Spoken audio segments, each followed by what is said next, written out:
Good afternoon and welcome to our latest Facebook Live event.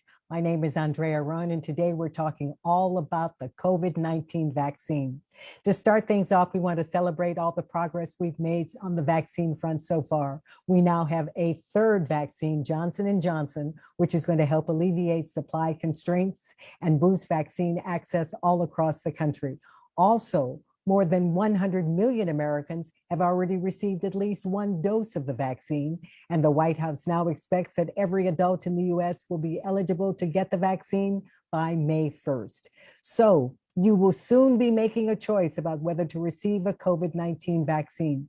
It's a big decision and, most importantly, a personal decision. And we know that some communities, especially communities of color, may have additional questions and concerns based around mistrust in the vaccine and the healthcare system in general. Many of those communities have also been disproportionately affected by the pandemic. We care about your health. And that's why today we're having a transparent conversation with our experts. We're going to lay out all the facts, answer your questions, and help you make the best informed decision possible when it's your turn. Joining me today, please welcome Dr. Calvin Williams, infectious disease specialist at MedStar Union Memorial Hospital and MedStar Good Samaritan Hospital in Baltimore, Maryland. Dr. Maria Elena Ruiz, infectious disease specialist at MedStar Washington Hospital Center in Washington, D.C. Dr. Angela Thomas, Vice President of Healthcare Delivery Research at the MedStar Health Research Institute. Dr. Haslyn Hunt, one of our associates who has special reason to be very thankful for the vaccine, and Mashan Bowman, our social media specialist, who is going to help us monitor your live questions. And please don't forget to ask your vaccine questions in the comment box below. We'll get to as many as we can during our interview. But we want to kick off our conversation with Dr. Angela Thomas, who is looking into the issue of vaccine confidence at MedStar Health.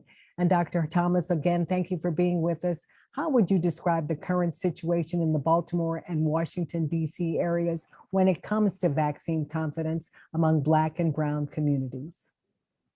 Thank you, Andrea. Well, we essentially see the same trends in Black and Brown communities in DC and Baltimore that we see nationwide in those same communities. The proportion of individuals in these communities who accept the vaccine is lower than their proportion of the population. And we would expect to see those two proportions about equal, but they're not. And many of the common sources of lack of confidence are rooted in historical mistrust in the medical community that have led to inequities, questions about safety and efficacy of the vaccine, the speed in which the vaccines were developed and approved, and some sources of misinformation, and some people just simply not wanting to be the first. You know, Dr. Anthony Fauci at a recent forum in Prince George's County acknowledged the concerns in these two communities, Black and Brown communities. They're valid, but 60 to 70 years later, can we assure people that the research and the trials and tribulations that people endured those years ago won't happen again, that there's systems in place that won't allow something like that? Can we definitely say that's the case? Well, nothing's certain, but we've come a long way. And there are lots of regulations and structures and processes and procedures in place to help us avoid some of these issues that have caused these feelings of mistrust. But nothing's 100%. If it was 100%, we wouldn't talk about things like injustice in our society. But he's absolutely correct. There are a lot of different regulations that are in place now. And I would just remind us, Tuskegee was in the 70s, which wasn't really that long ago. So these feelings of mistrust, they certainly are valid and worth exploring and having true conversations with. Now, another issue you brought up about mistrust of the vaccines with the coronavirus. Is it done too quickly? That seems to be a problem for a lot of people, that it just, 1 minute we had this virus, we're working on this vaccine, and now we have 3 vaccines. It seems rather quick. That's a big concern. So it's a major concern and a valid concern, but the context is important there too. This pandemic really wrecked our entire world, if you to say it simply.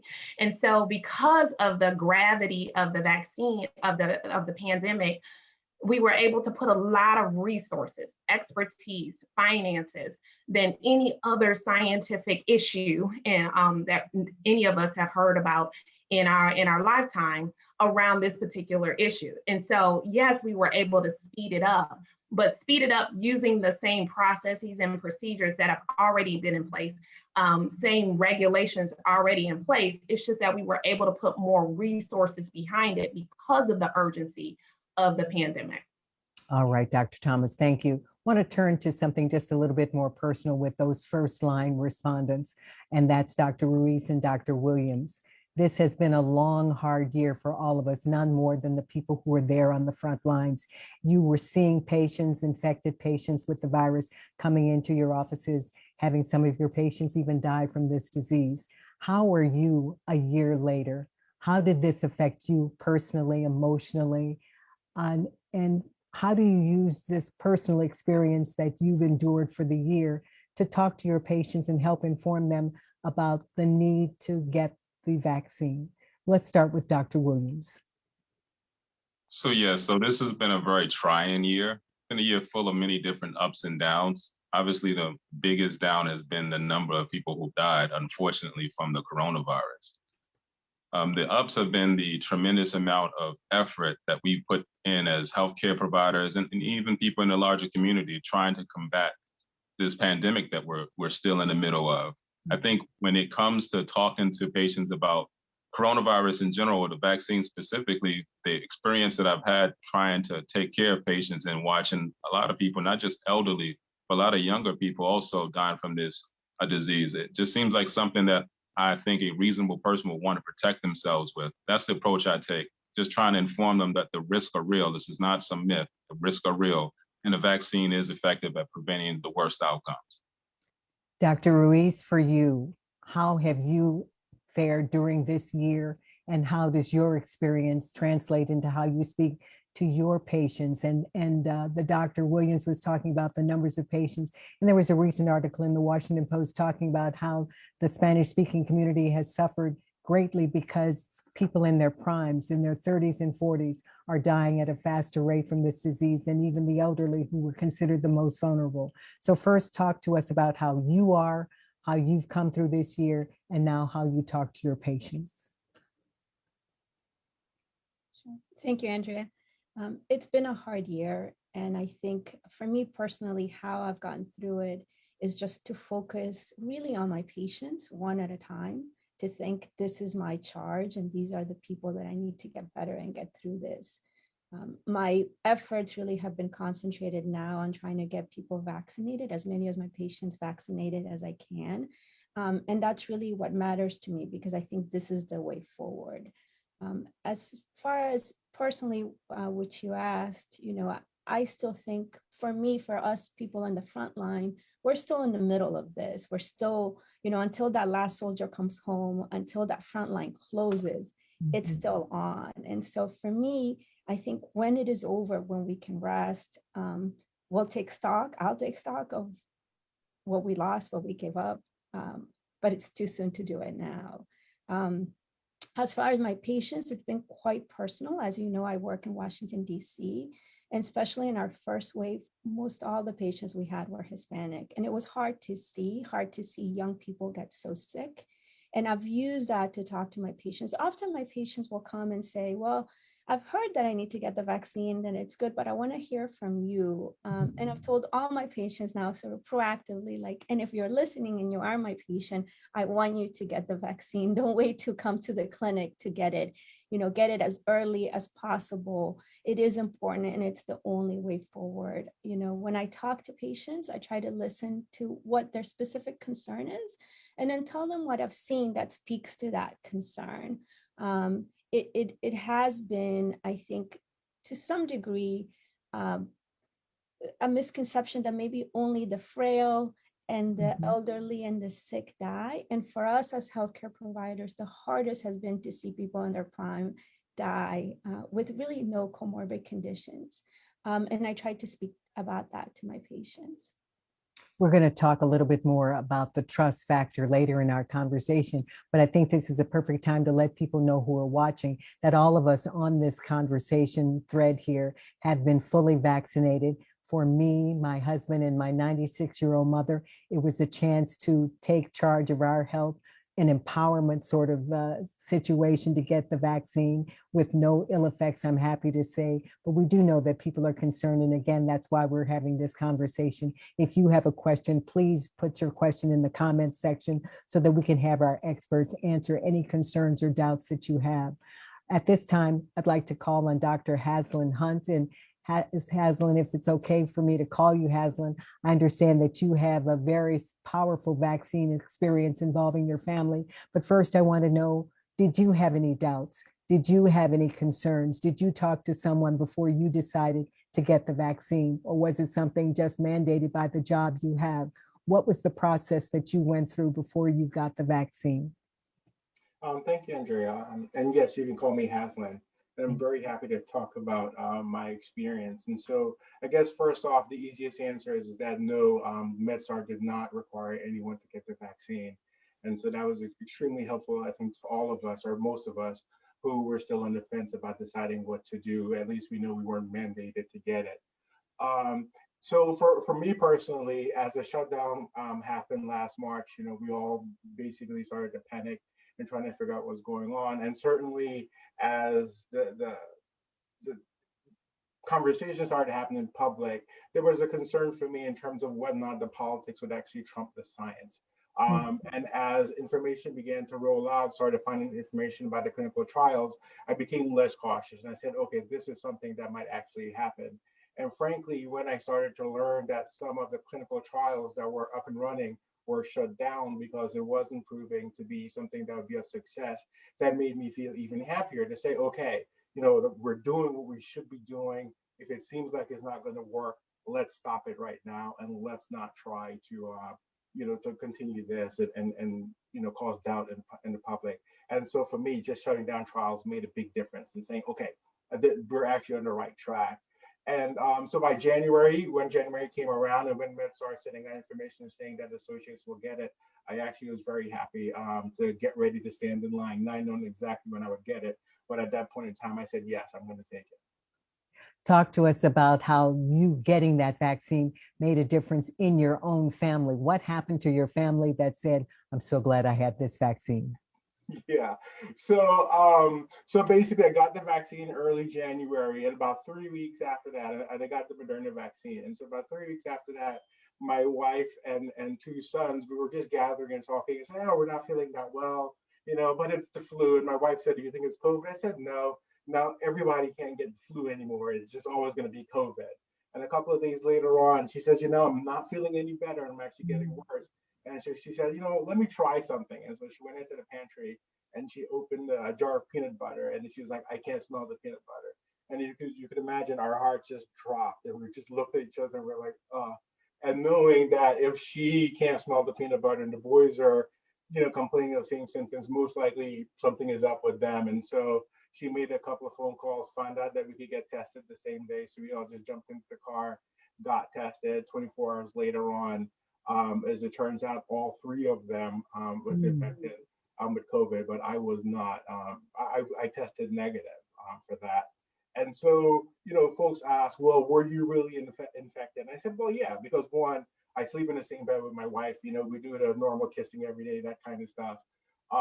And she has a CPAP machine. And if you know anything about a CPAP machine, it blows that air around the entire room. And so sleeping there with her for 4 or 5 days in, as she was gearing up to start to show symptoms and had symptoms, I cannot believe that I wasn't exposed to it.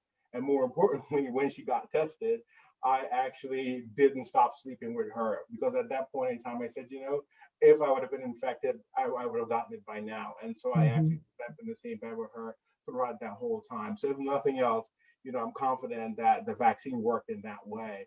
And that, spending that very intimate time of being in a room locked up, not locked up, but, in a closed door room for so long, I feel that I was in good shape. And certainly because of MedStar protocols, I did get tested twice after my first initial test, and every time proving negative.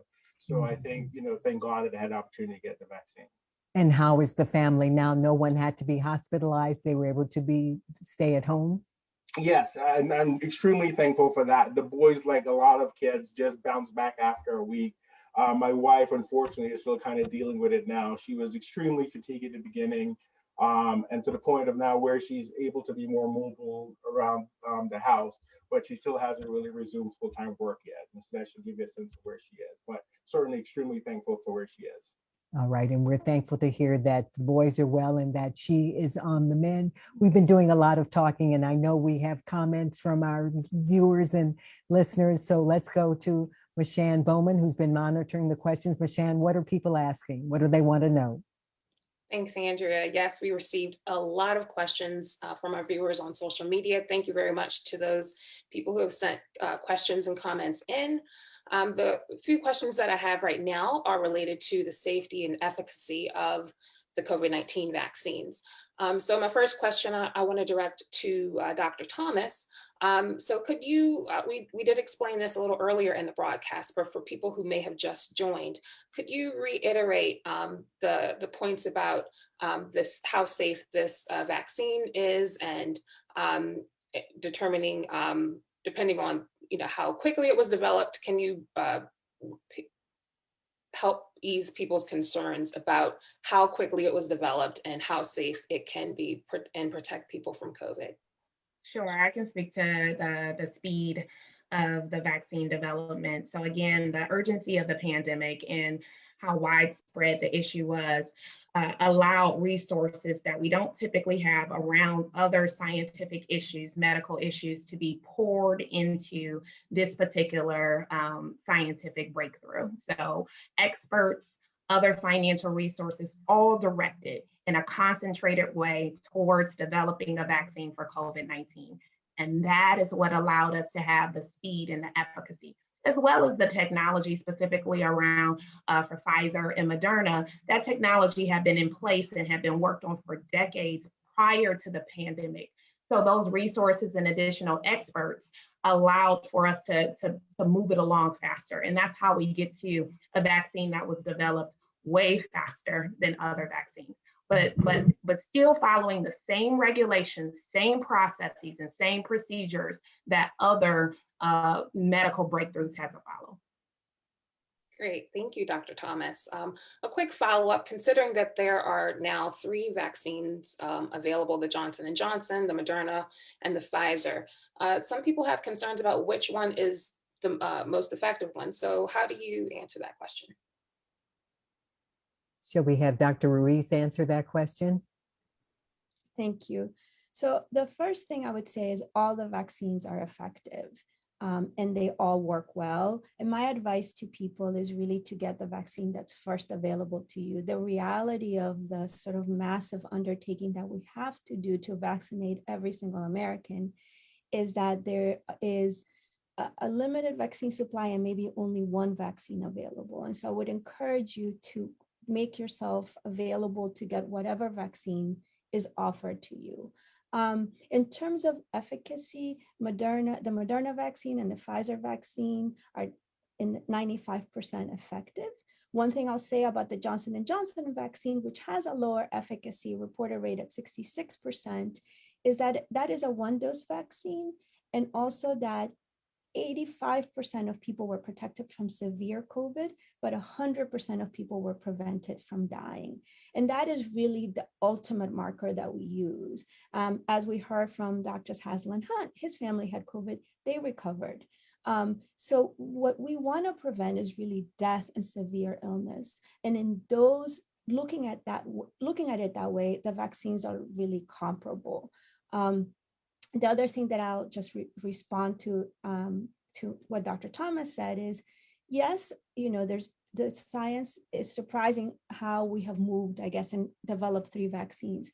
But there's this sort of behind the scenes rigorous process that happens that most of us are completely unaware of, because it just happens and we kind of take it for granted. So here in the United States, the Food and Drug Administration has to review the data for all these new products, vaccines, and approve it. And that was one of the reasons why, for instance, in England, they went a little bit before the US did. And I'll say, that I have full confidence in the FDA. I actually happen to have worked there for a year, and it was one of the greatest honors I had. I met many intelligent, committed, thoughtful people. And the other thing I'll say too is that even beyond the FDA, there is investigational review boards that review these studies for the vaccines, and they're made up of a board. I also participated in that board at MedStar, and we've learned from the abuses of the past and have tried to balance them by both learning and being aware of it, but also creating a really varied group of people to discuss it, whether it's a community person, an ethicist, a clergy person, doctors, different sexes, different races, different ethnicities, really so that all concerns are heard. And I can tell you some of the discussions in the Investigational Review Board to approve studies have been some of the more extensive, difficult conversations I've had, but I really believe in that the group will protect society, and that's the way it's set up. So there has been behind the scenes a lot of rigorous review that has happened. Great, thank you. One last question for this portion. If someone has already had COVID-19, is it necessary for them to still get vaccinated? Dr. Williams? Sure, that's a great question. I've had that from time to time. The reason why, so when you have natural infection with the coronavirus, you do have some degree of immunity. We don't know how long it lasts. It seems that the efficacy that you get, the immunity, I should say, that you get from the vaccines seem to last longer and to offer more protection than it does from natural infection. So you should definitely, if you've had coronavirus, after you've recovered, you're no longer infectious to others. When it's your chance to get vaccinated, you should still get vaccinated, absolutely. Very good point. Great, thank you for your questions. Continue to ask them. If you'd like to learn more, keep watching, share this broadcast with your friends, give us a like to let us know that you're tuning in, and continue to share your questions in the comments below. Back to you, Andrea. Shan, thank you very much. And thank you. Keep those questions coming, as she says. But first, I want to ask our panel about trust. Dr. Thomas talked about this earlier in the broadcast. Dr. Reese, Dr. Williams, everyone has talked about trust. A recent study from the Kaiser Family Foundation found that 82% of Black respondents trust their own doctors. And Marcela Nunez-Smith, co-chair of the Biden COVID Advisory Board, says, quote, "We must double down on the important role of Black health providers as trusted messengers." Dr. Thomas, since you started the conversation on trust, your thoughts on that statement from Dr. Nunez-Smith? Yeah, I completely agree with this statement. While we want to do forums like this where we're offering factual information, the information itself is good, the message itself, but the messenger matters just as much as the message. And so those local doctors, folks have taken the time over years typically to develop a trusted relationship with their local providers, like Dr. Ruiz, like Dr. Williams. And so messages coming from those that they trust is really important. So the local providers, community leaders, trusted individuals are critical to this particular issue. Dr. Williams, it's more than just your medical degrees. It's who you are and how people feel about their relationship with you. Talk about your role in boosting vaccine confidence in the Black community, in your community. So yeah, so the approach that I take is really not to really try to convince anyone. My goal is to provide accurate information. There's a lot of misinformation out there. So my goal in providing accurate information is to give people the resources and information they'll need to make informed decisions for themselves. I think a big part of trust, remember, it's a part of a relationship built over time, like Dr. Thomas said, but you have to trust your patients also to make informed decisions for themselves. So that's why I don't try to coerce anyone into getting the vaccine. I try to give them accurate information, answer their questions, give them, let them know that it's okay for them to ask any question they want. directly to me. I'm not going to make fun of them or anything like that, but ask any silly question they want so that I can give them an answer. And then again, leaving them with the choice, the free choice to decide whether they're wanting to get vaccinated or not. Doctors Williams and Ruiz, I remember being told whatever you have questions for your doctor, your general practitioner, whatever, go in. Don't be afraid to write down the questions and pull out the notebook. Dr. Ruiz, would you recommend something like that if they have questions? Just write them all down. There's nothing you can't answer or at least won't try and get information on? Yeah, I always encourage my patients to do that. And sometimes even, they'll say, oh, I forgot the list, or I had another question. And I'll say, it's okay. When you have time, when you are sort of more centered, write down your question. You can call me with your question. I'll come back if the patient's in the hospital. I think like Dr. Williams says, getting the vaccine is a personal choice. Each person has to sort of voluntarily decide to get the vaccine. And what we're trying to create with our patients one at a time is sort of a safe space to have that discussion. I think many of my patients have both the trust in me, but also want something specific to themselves. Both of us work with very sick patients, immunosuppressed patients, patients with medical conditions, and people have questions about, will this interact with my medicine? Is it safe for me personally to get the vaccine? So not so much, is the vaccine safe in general, but is it safe for me to get the vaccine? And so I have those discussions with people, and I really have tried not just to motivate my patients, but also my colleagues and my coworkers to take the vaccine message out and challenge them to try to get the vaccine message out as much as we can. You accept that role, being a trusted messenger in your community? I do. Haslin, as someone who's been through it, watched your family deal with the COVID virus, what's your message to others who might still have some mistrust about the vaccine, concerns about getting the vaccine to prevent the virus? Haslin? Yes, thank you for asking that question. I really do understand why Black and Brown folks have mistrust. They have a great deal of mistrust of the medical community. As Dr. Thomas alluded to, we have a long history in the United States of mistreating Black and Brown folks especially.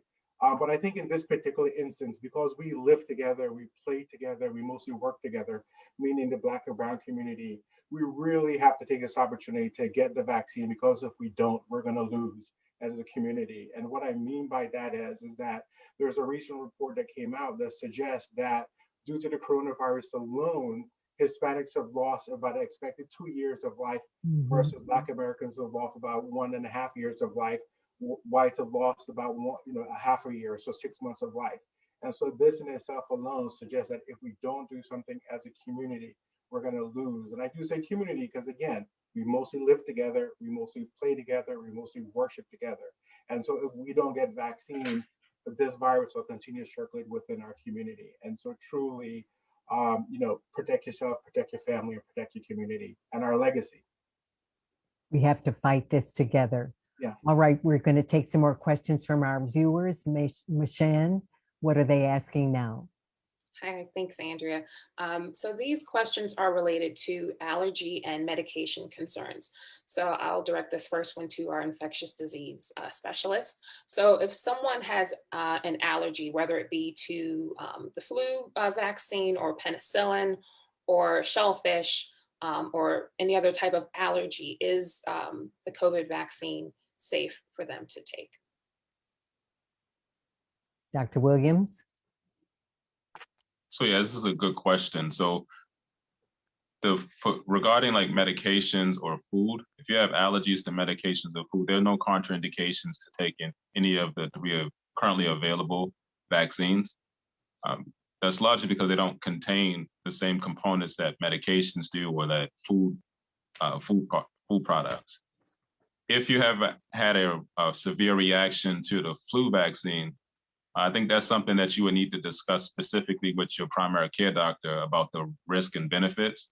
There have been patients personally that I've had who've had reactions to the flu vaccine, but they've tolerated the Moderna or Pfizer vaccines, primarily because the components within the Pfizer and Moderna vaccines are not the same as what's inside the standard flu vaccine. Yeah, so there are very few contraindications. Allergies to medicines or to food are not contraindications to any of the available vaccines. Great, thank you, Dr. Williams. I have another question related to those with underlying conditions or pre-existing conditions that require them to take medication on a consistent basis. So for those people, is it safe for them to take either of the COVID vaccines? Dr. Ruiz. Yes, so like Dr. Williams said, there's really no contraindications with medication. So if anybody's taking, I've gotten questions about antihypertensives or diabetes medicines, there is no contraindication. The one concern there is, and this is for people that are on high level immunosuppressants, like very high dose steroids or chemotherapy, it's not that the vaccine is going to hurt you. It's just that the vaccine may not respond as well because its effect is being blocked by the medicines you're taking. So again, there's no contraindication in terms of the vaccine hurting you or having a deleterious effect on your health. What is the best time to take the vaccine if you are on medicines that suppress your immune system? And I would say for most people, even if they're on immunosuppressants, probably the best time to get the vaccine is as soon as they can get it, because there's this sort of cycle of, yes, you may not respond to the vaccine, and maybe once you're off, let's say you're infliximab or some other drug that you're taking in 6 months, it'll be a better time to take the vaccine, but you're also at extremely high risk because of that medicine. So again, this is a discussion that can be had with your doctor to the specifics. If someone is about to come off a medicine, you could wait a little bit, but in general, there's really no contraindication to any medication in terms of getting the vaccine. Great, thank you, Dr. Ruiz. Back to you, Andrea. All right, Mishan, thank you very much. As many of you probably heard in the news recently, the CDC has put out new guidelines for people who have been fully vaccinated, and it says it's now safe for groups to gather indoors as long as everyone in the group has received the vaccine. There was hooping and hollering from everybody I know, excited to hug their friends and loved ones, especially the grandparents and grandchildren. Dr. Thomas, given everything we've discussed already, are these recommendations a game changer when it comes to people who are still sitting on the fence about getting vaccinated? I think so. I think Haslin put it well when he talked about brown and Black communities being a people who live together, worship together, play together. Connection to people is important, and so it's gonna matter whatever that thing. That it needs to speak to what matters to people, and I think as a community that matters. I heard a story recently of a family who was really, really close, but the mother had a chronic condition that put her at really, really high risk for adverse outcomes of COVID-19. And so for a year, they haven't been able to hug, and she's known for her hugs. So she recently got fully vaccinated. And for one of her daughter's birthdays, she was able to hug her daughter. And her daughter said, "Thank God for the vaccine." It's those kind of moments. And I do think those that are on the fence, if that's important to them, connection to people, living, playing, worshiping together, it can be a game changer for that group. I've heard people who say, I'm not hesitant to get this vaccine. I don't have access to this vaccine. Is that the larger problem here? Not just doubt and concern, but how do they get the vaccine? Where do they go to get the vaccine? What's the answer to that? And just whoever wants to discuss access versus hesitancy, just raise your hand and we'll call on you first. Okay, Dr. Thomas. I can start. So anecdotally, we've done some research even within our own healthcare system about hesitancy, and it does seem to skew the hesitancy piece younger. But for our older folks who are kind of the population who can mostly get the vaccine now, it is more of an access issue. Where can I get it? How can I get it? And so we do want to make sure we're removing barriers to access. We want to make sure we're going out to the communities where people live to also give them access there. So those pieces are important, but I do think it's both. Dr. Ruiz, you had your hand up as well. Thank you for asking that question, Andrea. I think that's a really good point. It's like, it's easy to say to someone, get the vaccine, you need it. And then, well, how, and I've had patients that have become sort of disillusioned or frustrated by the difficulty in signing up, and then said, well, I tried, I guess I'll just wait my turn. So I think here, for anyone that's listening, I would challenge the younger generations to help their elders sign up. Most of the vaccine sign up is online, requires a computer, an email. We do have an outreach program here at MedStar for people that don't have the internet and are MedStar patients, but the reality is most sign up is electronic. And so that is one barrier. And I think systems are starting to recognize it and reach out to people. But I think we have to be cognizant of that. I also would say that the rules about whom can get vaccinated can vary from jurisdiction to jurisdiction and county to state. And because we live in a tri-state area, sometimes there can be a lot of confusion about, well, how do I qualify and that person doesn't qualify? This doesn't make sense. What I would say to kind of simplify the issue, or maybe even oversimplify it, is that everyone will qualify at some point. They will. It's just kind of maybe one state is moving a little bit faster than the other. What you do is you sign up and you're proactive about it. Local pharmacies are giving the vaccine. Local health systems are giving the vaccine. And so what I would encourage to people is to sign up in different sites, and also enlist the help of other maybe tech savvy people to help them sign up. I do think this will get better as we get more vaccine and as we get more people vaccinated. Dr. Ruiz, you were talking about barriers, and some older people are not as tech savvy, but even the language barriers. There was something on the news recently talking about the information was in Spanish, how to go on, but to send you to an English speaking site. Talk about the language barriers and the blockages that puts up between people having access to the vaccine or information about where to get a vaccine. You're right. I mean, I think this is a new system, and a system that maybe hasn't evolved as fast as we needed it. So you are correct that the language, all the sites that I've seen are all in English. And so we need to support our communities, maybe with local leaders, to help people navigate that space with translators, or just being cognizant again of it. What I've tried to do for my patients is either direct them to someone who can help them, or help them identify a person that can help them. And even beyond the language, Spanish versus English or other languages, there's also medical terms in there sometimes that people may find confusing, or tiers.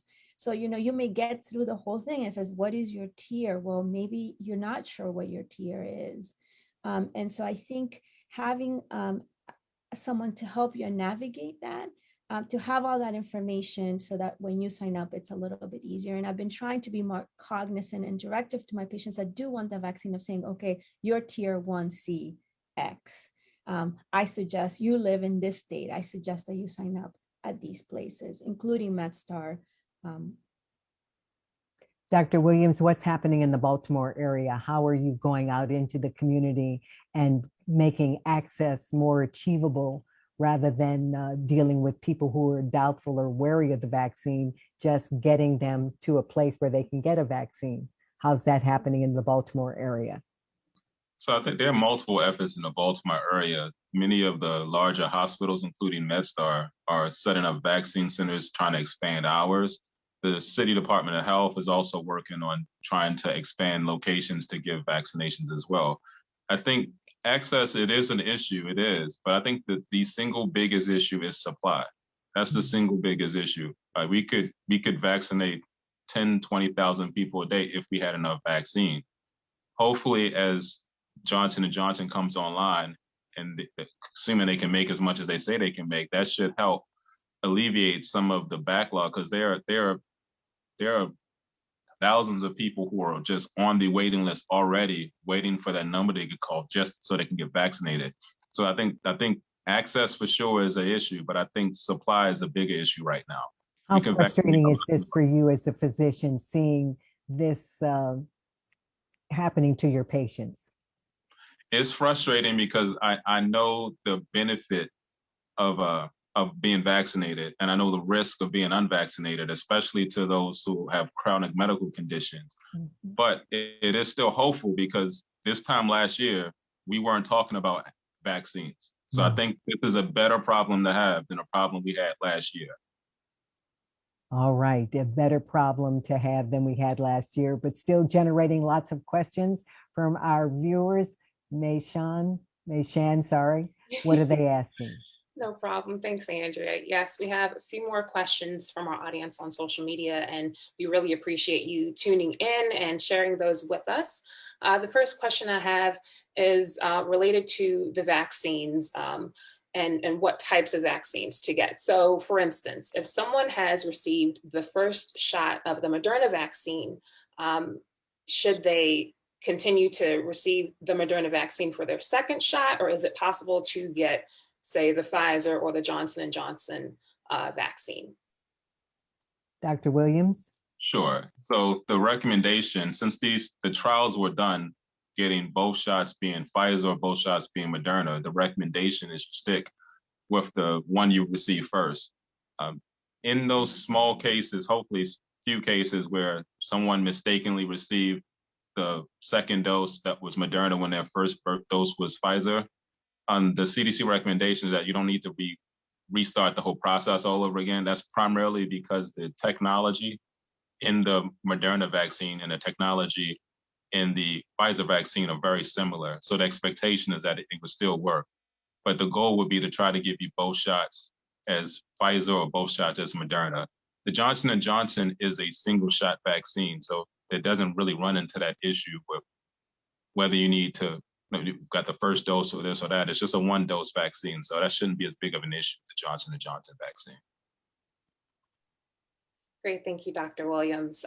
Speaking of vaccines, what if they are scheduled to receive a different type of vaccine at around the same time that they're expecting to get vaccinated for COVID? So for instance, some people have been scheduled to receive a shingles vaccine or a different type of vaccine. Can they also get scheduled to receive the COVID-19 vaccine? Dr. Ruiz? So no, the recommendation right now is that when you get the COVID vaccine, it be spaced out at least 2 weeks from other vaccines. And that's just really to give that COVID-19 vaccine a chance to work without any interference, something that we may not expect. And so the idea would be you would get the COVID vaccine, you would get nothing 2 weeks before you get your first shot, you would get your second shot if it's a Pfizer or Moderna, either 3 or 4 weeks later. 2 weeks after your last and final vaccination, then you could get another vaccine. Just to clarify though, that in an emergency situation, let's say someone had stepped on a rusty nail and needed a tetanus vaccine, if it's an emergency that someone needs something, it would be done. But the idea is really to space out the vaccine and not give any other vaccine around the time of COVID vaccination. Great, thank you, Dr. Ruiz. We have another question in terms of side effects that people could potentially expect once they are vaccinated for COVID. So for instance, I had an achy arm and the shoulder that I received the shot in, I had a little bit of fatigue. So for those who have received the vaccine, what types of feelings or I guess side effects should they expect? Dr. Williams? Sure. So the side effects that you would expect from any of the 3 available coronavirus vaccines should be along the same lines as the side effects you can get from any other vaccine. You would expect to get some local site pain because you did get a needle in the arm. That should go away in a day or 2. Some people do report, and this is generally people under the age of around 50 or 60, who have a pretty strong immune response. They could have myalgia, sometimes they can have fevers or chills. That also typically lasts for a day or 2. Some people get relief from ibuprofen or Tylenol, but I am not aware of any serious safety events or serious side effects from any of the currently available coronavirus vaccines. Great, thank you, Dr. Williams.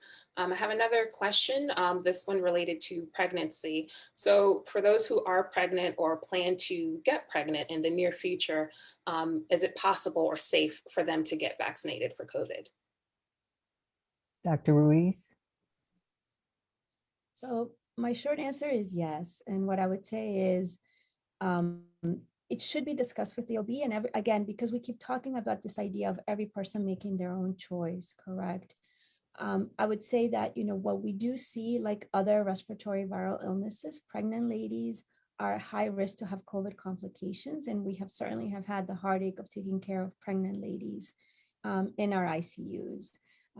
Having a mother that's sick with COVID that is not getting enough oxygen into their lungs is going to be a risk to that fetus and that baby. And so what people always say, a healthy mother means a healthy baby. And that's the way I would approach it. When I've talked to and counseled pregnant ladies about getting the vaccine, the discussion is what is your real risk? So we've had some healthcare workers, for instance, that are pregnant. They're at extremely high risk. And we've had that discussion. And those patients that I've counseled have decided to be vaccinated. It is possible that someone could say, I'm going to stay home and I'm not around anyone. But I guess what I would say to that is, there are many people that have tried to be as careful as they can with COVID and have still gotten COVID. I know that, when women are pregnant, there's a lot of thoughtfulness about what you put into your body, but this vaccine will keep you safe and allow you to get to your delivery safe. And so I would say yes. Great, thank you, Dr. Ruiz. I have another question in terms of precautions to take once you have been vaccinated. So this person asks, why is it important to still wear a mask if you've gotten vaccinated? Dr. Williams? So yeah, that's a great question. The primary reason why you should still wear a mask and perform the other safety measures after you've been vaccinated yourself is because not everyone's had that same opportunity at this time. It's important to remember that these vaccines, they do not protect against infection. They protect against disease. So a vaccinated person can still be infected and they still have a risk of being able to transmit to others, all right, even though they themselves won't have any symptoms. So since you can still transmit and you're around others who have not had the opportunity to be vaccinated, you should still practice the same safety measures that you did before you were vaccinated. This is, of course, with the caveat that if you're around other vaccinated patients, or people, I should say, there's no reason for you to have to mask as per the new updated CDC guidelines. One observation that we've had is the incidence of flu. Usually this time of year, the big news is how many infections of the flu, how many children have been affected, and using these sanitary practices almost religiously, mask wearing, hand washing, we have a reduction in severe flu cases. So the mask wearing works. Another reason why we should continue wearing them until we're completely out of the woods. Ishan. Great, thank you. I believe that is all of the questions that we have at the moment. So I'll turn it back over to you, Andrea. All right, thank you very much, Mishan. One thing I'd like to talk about is for our children. And we're hearing now that vaccine trials are going on for our teenagers and for young as 6 months to 12 years. Haslin, I'll start with you. Since your children had the virus, would you be hesitant about them getting a vaccine at this age? As long as the signs say it's okay, the answer is yes. And that's a good, succinct answer. Doctors, I'll start with Dr. Ruiz. We were just talking about pregnant mothers and their concerns for their unborn child, but what about for the infants? What kind of questions would you expect them to ask? What answers would you give them about vaccinating their youngest 6 months old baby? Once the vaccine is approved, I would say, and it's been tested, there should be no issue in terms of vaccinating younger people. I think as the vaccine trials go on, they're going to go sort of lower and lower. So right now, we're looking at teenagers, 12 and 16, and maybe then a little bit younger. I do personally believe the vaccine is safe for kids. We need to see the science bear that out. But I'll just say for the people that are listening, I would consider putting my 2 kids into a vaccine trial. And what we're talking about, Dr. Reese, is not a new formulation. This is Okay. what we know has been proven, but we're talking about the dose, the amount for the body size and shape of the child getting the vaccine. So it's not something new, correct? Correct. It isn't something new. I think there's always a concern, from a parent perspective, what if the dose is too high and my baby has an ill effect or fever? But I think it is for that reason, personally, even as a parent, that I would consent to have my kids vaccinated, both in a trial setting and in once the vaccine is approved. Dr. Thomas, I'll ask you this question about ambassadors, health ambassadors. We see these stories all the time in neighborhoods, not just young people helping people fill out the online registration forms, but doctors and nurses going out. What would you say to people who want to join the cause of helping others with their questions about the COVID-19 vaccine, the best way for them to engage, and in what setting should they engage? Sure. I think there are lots of different opportunities out there to do so. Contact your local healthcare providers, healthcare systems, public health agencies, community leaders. As a community leader myself, we get approached a lot with how we can be ambassadors to our community. So I would say start there, and it could be as simple, or if even have personal conversations in the network that you have. So there's tons of different opportunities on multiple levels that we all can get involved as ambassadors in this very important issue. This is something that we have to tackle together as a community, and we all have a role to play. That's what I would say. One final question to all of you, and I'll stick with you first, Dr. Thomas. Do you believe there's a light at the end of the COVID tunnel? 1 year has gone by. Are you hopeful? Your thoughts? I am hopeful. I think Dr. Williams had a great thing that he highlighted. This time last year, our problem was different, and that's progress. And so I've seen along the past year so much progress being made, even from December when the Pfizer vaccine was approved for emergency use. The narrative from people that I love and in the community has changed from then to now about their views on the vaccine. And so I do believe that there's a light at the end of the tunnel as more vaccines get approved, as our distribution strategies improve, as vaccine acceptance increases. We'll get there. Haslin Hunt, as the father, as a member of the medical community, husband who's nursed his family back together, how hopeful are you that there is a light finally at the end of this COVID tunnel? Thank you. I'm extremely grateful, happy that there's a light at the end of the tunnel. But I think in order for us to actually get to the end of the tunnel, we have a lot of work to do. And one of them is to just be patient. We know there isn't enough supply, but it's coming. And so just be patient, continue to wear your mask, please, please, please, please. And most importantly, when you get the opportunity, take the shot. All right, Dr. Williams, you still have patients, high-risk patients coming in with the virus, some probably not surviving the virus. Are you hopeful? Is there light at the end of the COVID tunnel for you? So I have to agree with the other panelists. I'll say I'm cautiously optimistic. Optimistic because, like I said earlier, we're at a different position now after dealing with this for a year than we were before. And the vaccines, they truly offer us a way out of this. They offer us a safer way out of this. I'm cautiously optimistic though, because one, we're still in the middle of it, and we still have patients who are unfortunately, they are still fighting for their lives in the hospitals all over this country, not just here in Maryland. And the path forward requires us to do something, right? It's not going to end on its own. We collectively, every individual one of us, have to actively participate in getting out of this pandemic. And the best thing that we can do is to be vaccinated.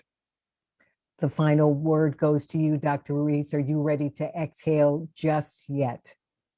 Not just yet, but it feels like that final push. Like Dr. Williams said, we're still caring for patients who are battling for their lives due to COVID. And, we as a system, and I think as a region, we're not overrun thanks to the efforts of our communities wearing their masks, local businesses doing what they could to keep us safe.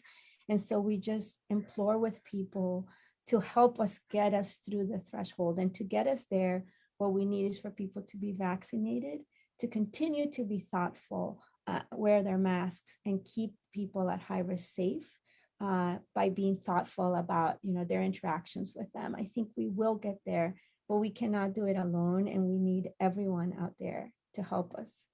As you've been saying, we're all in this together, and we all share your hope that we'll get there together, the end of the tunnel. Panel, so glad you could be with us today for your thoughtful insights. And thanks to our Facebook Live audience for your great questions. Now, if you'd like to share the content with family or friends who may have missed this session, we have recorded the interview and it will be available on the MedStar Health's Facebook page this very afternoon. And since we didn't have time to get to everyone's question, we will use those questions to create additional Facebook posts and blogs. So watch for your questions to be answered in upcoming communications for MedStar Health. A little bit more housekeeping. If you still have a COVID-19 vaccination question, visit our website. It is medstarhealth.org/vaccine questions. And if you're now ready to register for a COVID-19 vaccine through MedStar Health, you can visit medstarhealth.org/sign up.